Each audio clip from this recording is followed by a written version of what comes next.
Good morning. कैसे हैं आप सभी?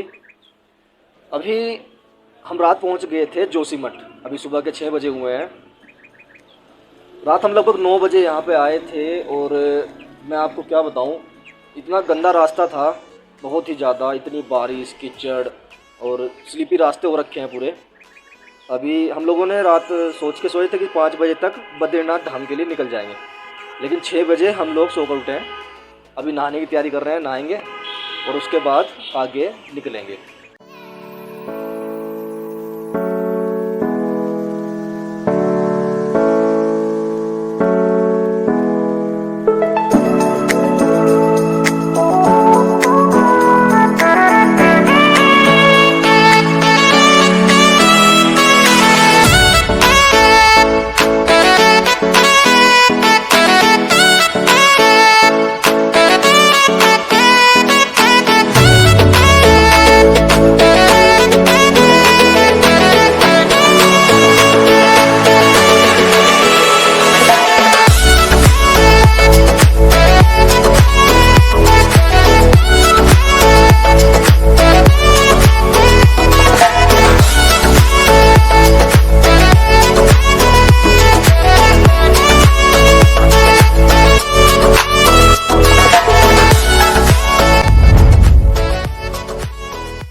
अभी जो है ना, प्लान में कुछ चेंजेस हुए हैं। हम लोग पंचबद्री नहीं जा रहे हैं, हम पंचप्रयाग जा रहे हैं और बद्रीनाथ धाम जा रहे हैं। धारी देवी टेम्पल भी जा सकते हैं। धारी देवी टेम्पल की जो वीडियो आएगी वो लास्ट वीडियो होगी। प्लान में चेंजेस इसलिए हुए हैं क्योंकि रास्ते पूरे स्लिपी हो रखे हैं और हमारी बाइक भी स्लिप हुई थी, हमें थोड़ी चोटें आई हैं। ये हाथ में लगी हुई है, घुटनों में लगी हुई है। साथ में जोगिंदर है, उसको भी थोड़ी चोट लगी है। जो वाइट वाला आप देख रहे हैं ना, ये वाइट वाला जो दिख रहा है ये, और ये पूरा पूरा पीछे की जो वाइट वाली दिख रही है, इस पूरे के पहाड़ पर साफ हमें यहाँ से बर्फ़ देखने को मिल रहा है। होटल्स जो हैं यहाँ पे टेम्परेरी हैं अभी। अगर आपको अच्छा रूम चाहिए तो आपको उसके लिए 3 से 5 हज़ार रुपये तक पर नाइट का देना पड़ेगा। और यहाँ पे हमें जो रूम मिला है, हमने उसके केवल 1200 रुपये किए थे, लेकिन 1200 रुपये में हमें क्या मिला, ये एक बेड मिला और ये इस तरह का है, पीछे टॉयलेट अटैच है।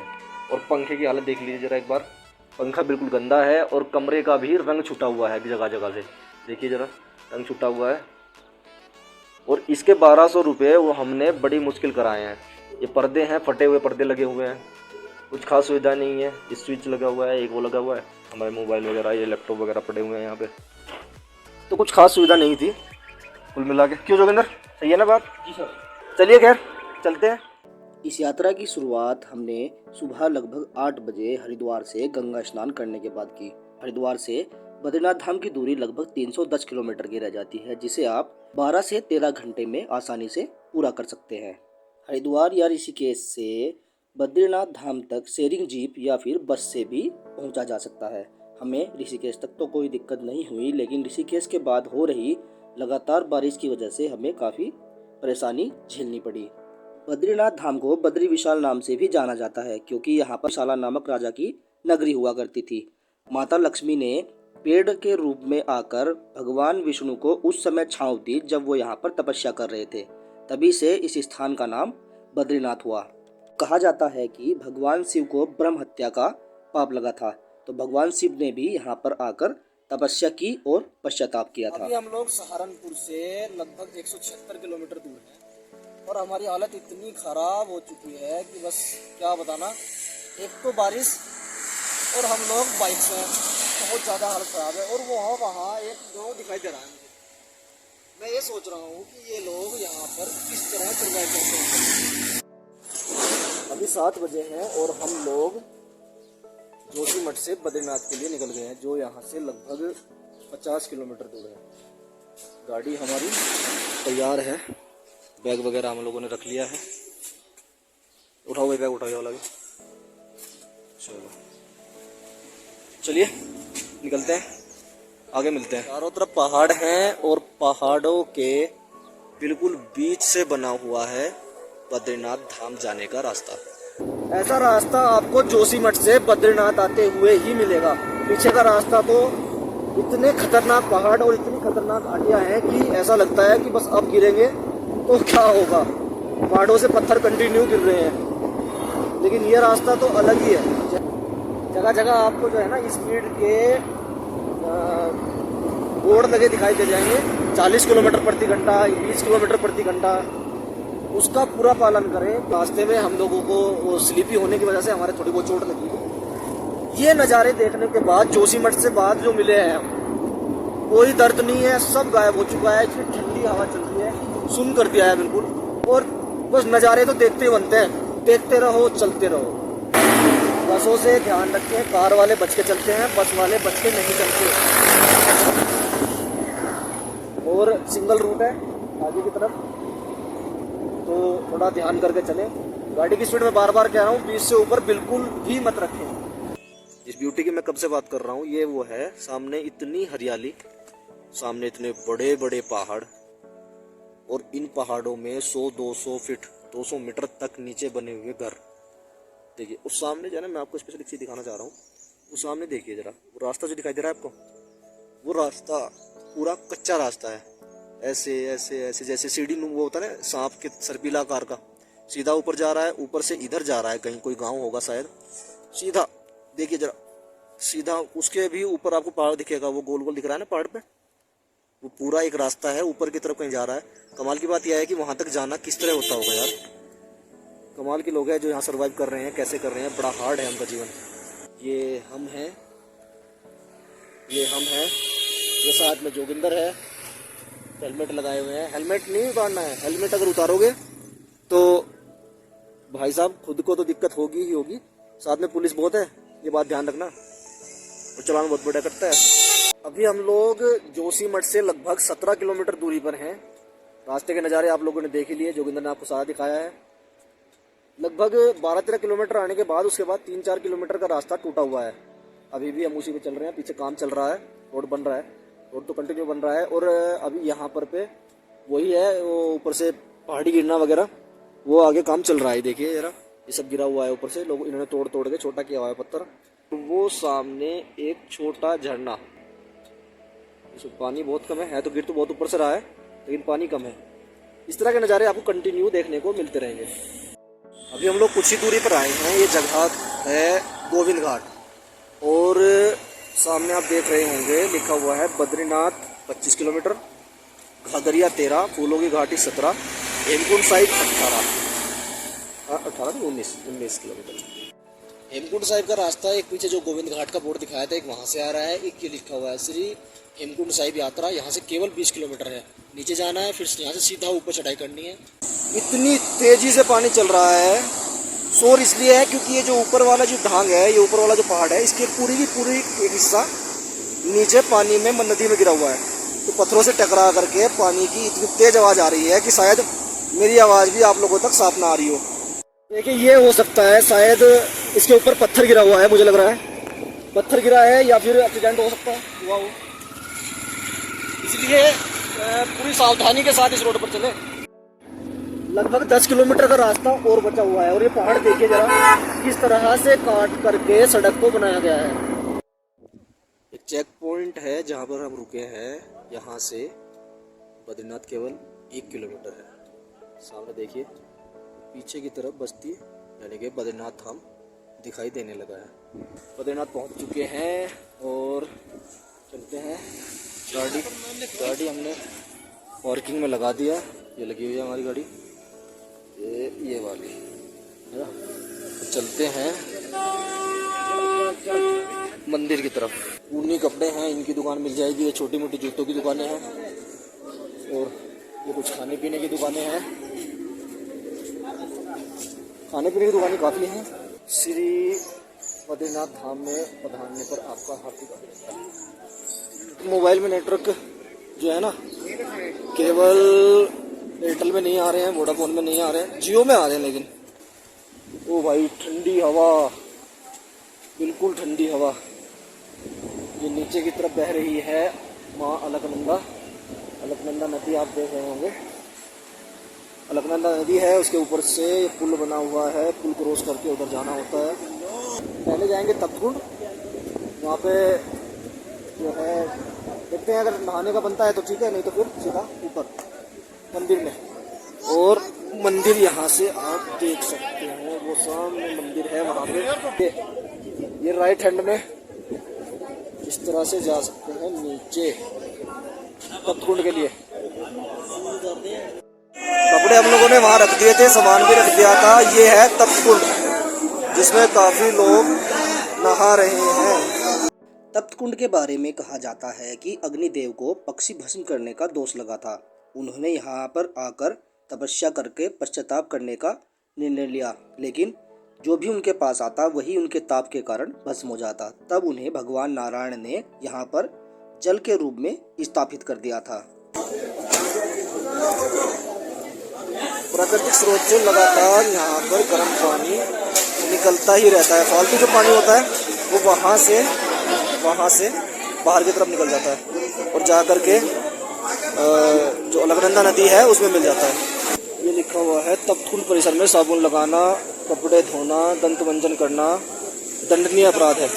और ये चल रहा है काम, इधर भी और उधर भी। चलिए अभी अंदर चलते हैं। ये तप्त कुंड से ऊपर की तरफ ही रास्ता जा रहा है सीढ़ियों से। प्रसाद हम लोगों ने ले लिया है। वैसे तो लाइन बहुत तेजी से चल रही है, शायद 1 घंटे के अंदर अंदर नंबर आ जाए। सीढ़ियों से उतरने और चढ़ने में काफ़ी दिक्कत हो रही है क्योंकि पैर में लगी हुई है चोट। लाइन पता नहीं कहाँ से शुरू हो रही है, काफ़ी लंबी लाइन है।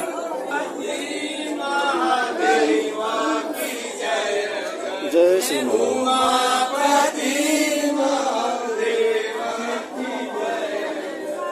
चल रहे हैं, देखते हैं कहाँ से लाइन में जगह मिलेगी। बराबर से अलकनंदा नदी लगातार फुल शोर के साथ बह रही है। अभी 11 बजे हैं, देखते हैं किस टाइम तक नंबर आता है। लगभग 1.5 किलोमीटर पीछे हैं। हाँ जी जोगिंदर जी बताइए जरा, क्या है आपको कितनी देर कितनी पीछे है? 1 किलोमीटर। कितना टाइम लगेगा?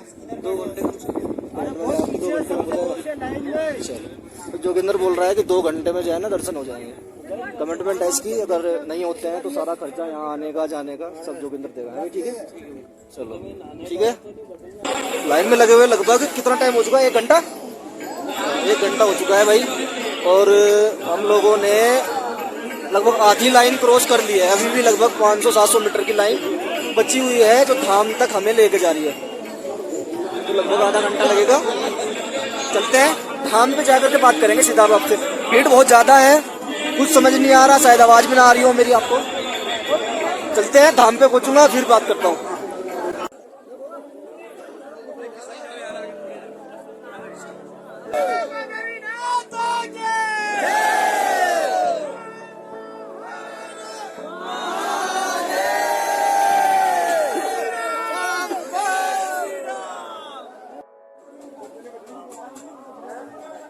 बहुत ज्यादा भीड़ है भाई, लाइन का तो कोई मतलब ही नहीं बैठ रहा। चलो चलो।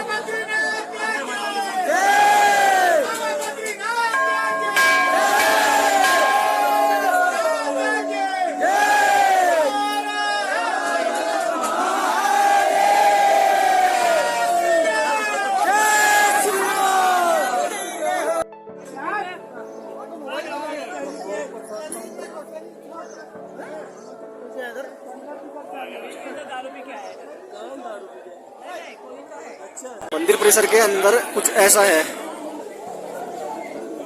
फोटोग्राफी नॉट अलाउड है, फिर भी मैं दिखा ही रहा हूँ आप लोगों को, क्योंकि सभी फोटोग्राफी कर रहे थे तो मैंने सोचा मैं भी कर ही लूँ। यहाँ कामधेनु गाय का एक मंदिर है, उधर हनुमान जी का एक मंदिर है, छोटे छोटे कई मंदिर अंदर की तरफ बने हुए हैं। वहाँ पे क्षेत्रपाल कर्ण जी का मंदिर है। बाहर चलता हूँ, फिर मिलता हूँ आप लोगों से। ये व्यू है बद्रीनाथ के बाहर का। हम लोग अभी दर्शन कर चुके हैं। हम लोग दर्शन के लिए लाइन में जो लगे थे वो लगे थे 11 बजे और टाइम हुआ है 2:15। लगभग 3 घंटे हमें दर्शन की लाइन में लगे हैं। कपाट जो है ना अभी बंद हुए हैं, वो दोपहर में बंद हो जाते हैं कुछ देर के लिए, लगभग आधा घंटा के लिए। आधा घंटा बाद फिर से कपाट खुलेंगे और 6:30 बजे तक कपाट खुले रहेंगे। अभी भी काफ़ी लोग आ रहे हैं और तप्त कुंड में स्नान कर रहे हैं। स्नान करेंगे और स्नान करने के बाद लोग बाग फिर आएंगे और दर्शन करेंगे। अभी भी आने वालों की काफ़ी अच्छी खासी भीड़ है। ये मंदिर है, मंदिर के आसपास का जो व्यू है, नीचे अलकनंदा बह रही है, साइड में पहाड़ हैं, ऊपर पड़ा हुआ बर्फ दिखाई दे रहा है, पीछे की तरफ पहाड़ियाँ देखिए जरा, चारों तरफ पहाड़ी पहाड़ है। जहाँ से हम लगे थे लगभग 1.5 किलोमीटर वहाँ तक लाइन थी। दर्शन हुए हैं, बड़ी भीड़ भाड़ थी, लेकिन ये है कि अच्छे से दर्शन हो गए हैं। सामने दिखाई दे रहे 2 पहाड़, इनके बारे में प्रसिद्ध कहानी है कि इनमें से एक का नाम नर और दूसरे का नाम नारायण है। कहा जाता है कि आने वाले समय में कुछ ऐसी प्रलय आएगी जिसकी वजह से ये दोनों पहाड़ आपस में मिल जाएंगे। उस समय यहाँ पर आना नामुमकिन होगा। तब बद्रीधाम की पूजा भविष्य बद्री नामक मंदिर में की जाएगी। ऐसी है जी, जब चाइना में बाहर देश चाइना बोले, हाँ, ये विष्णु का अवतार था वहाँ तिब्बत में। अच्छा। तो वहाँ जो है कि कटिंग ज़्यादा चल रही है। तो भगवान जो है एक गाय के पूंछ के अंदर मछली बन के अच्छा। जिसे चोर गाय कहते हैं। अच्छा। तो वो गाय चोर बोला जाता है उस गाय। अच्छा। तो उस गाय के पूंछ के अंदर जो है वो मच्छी बन के सीधा बद्रीनाथ। अच्छा। एक व्यवस्था ये सकती है। एक मैंने सुना है कि वो भगवान ने यहाँ तपस्या की थी तो माता ने वो बेर बन के उनका वो छांव दी थी। ये ऐसा है ना, उधर उर्वशी मंदिर है वो। हाँ हाँ। तो भोलेनाथ जी शंकर जी ऊपर रहते। हाँ। हमने भी कहा, हम भी कोई लौट रही है पहले की बात। तो शंकर जी पार्वती जी नहाने आ रही थी इधर। ठीक है। ये पानी जो है कि भगवान से पहले यहाँ पे उपस्थित था। अच्छा। तो माता जी शंकर जी आए तो बालक के रूप में चिल्ला रहा है लड़का, चिल्ला रहा है। तो माता जी ने बोला, शंकर जी ये कौन चिल्ला रहा है, ये क्या बात है? बोला, गोरा ये भगवान भी आ रहे। शंकर जी अंतर्यामी थे, ये तो विष्णु। अच्छा, भगवान विष्णु थे वो बालक के रूप में थे। तो वहाँ पे लिखा हुआ है, आप उस बोर्ड को पढ़िए। हाँ। वहाँ पे आपको पूरा पता चलेगा। अच्छा। ये काम निगाह। ठीक। हाँ चलो।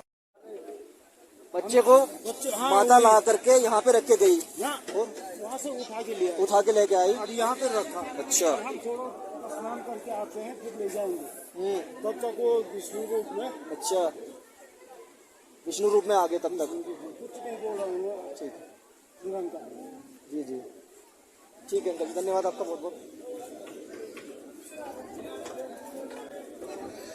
सुना आप लोगों ने, मंदिर को लेकर के कई ऐसी अलग अलग कहानियाँ प्रचलित हैं और सही कहानी क्या है वो तो नहीं कहा जा सकता, लेकिन ये कहा जाता है कि ये जो धाम है यहाँ पे विष्णु जी का निवास है। जैसे कि केदारनाथ में शंकर भगवान का है, ऐसे ही इनका भी यहाँ पे निवास स्थान है। यहाँ के बाद अगर आप चाहें तो माणा गांव जा सकते हैं, वो भारत का आखिरी गांव है। उसके बाद चीन शुरू हो जाता है। कहा जाता है कि पांडव वहीं से स्वर्ग की ओर गए थे, लेकिन समय कम होने और बारिश के बहुत ज़्यादा होने की वजह से हम लोग विष्णुप्रयाग के लिए निकल गए। अगली वीडियो में हम आपको विष्णुप्रयाग के दर्शन कराएंगे। तब तक के लिए जय श्री नारायण, जय बद्री विशाल। द्रोणागिरी पर्वत से निकलती है धौली गंगा, पूरे पर्वतों को धो के आती है, तब उसे धौली गंगा कहा जाता है। दूसरी गंगा जो निकलती है अलकनंदा, अलकापुरी कुबेरपुर से, इसलिए उसको अलकनंदा कहा जाता है।